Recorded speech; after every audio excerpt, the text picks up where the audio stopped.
வால்மீகி எழுதிய ராமாயணத்தில் சீதைக்கு திருமணம் செய்யும் பொழுது 6 வயது, ராமனுக்கு 12 வயது. தமிழ் நிலப்பரப்பில் எங்கள் கம்பன் வாழ்ந்தபோது குழந்தை திருமணத்தை அனுமதிக்கவில்லை என்கிறது எங்கள் தமிழ் நிலப்பரப்பு. வால்மீகி ராமாயணத்தில் திருமணம் செய்வதற்கு முன்பு ராமனை சீதை பார்த்தது கூட கிடையாது. ஆனால் எங்கள் கம்பன் அவர்கள் இருவரையும் வயதுக்கு உயர்த்தி திருமணத்துக்கு முன்பே அவர்கள் இருவரையும் பார்க்க செய்து திருமணத்தை கம்பராமாயணத்தில் நடத்தி வைப்பார். வால்மீகி ராமாயணம் சொல்லப்பட்டது திருமணத்துக்கு முன்பு சீதை ராமனை பார்த்ததே இல்லை.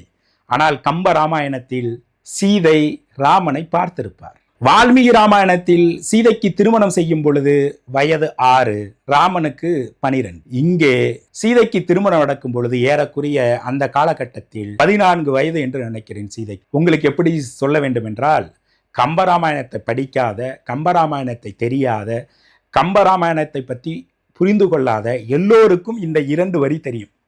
தமிழ் நிலப்பரப்பில் இலக்கிய விடயங்கள் கூட இல்லாமல் பயணம் செய்யக்கூடிய எல்லோருக்கும் தெரிந்த 2 வரிகள் இவை. அண்ணலும் நோக்கினான் அவளும் நோக்கினாள் என்று கம்பன் எழுதியிருப்பான். அப்படி என்றால் வால்மீகி ராமாயணத்தில் ராமனை முன்பு பார்த்ததே கிடையாது திருமணம் செய்யும் பொழுது. ஆனால் கம்ப ராமாயணத்தில் தமிழ் நிலப்பரப்புக்கு உட்பட்டு இருவரையும் பார்க்க செய்து ஒரு உறவை ஏற்படுத்தி கம்பராமாயணத்தில் கம்பன் திருமணம் செய்து வைப்பார்.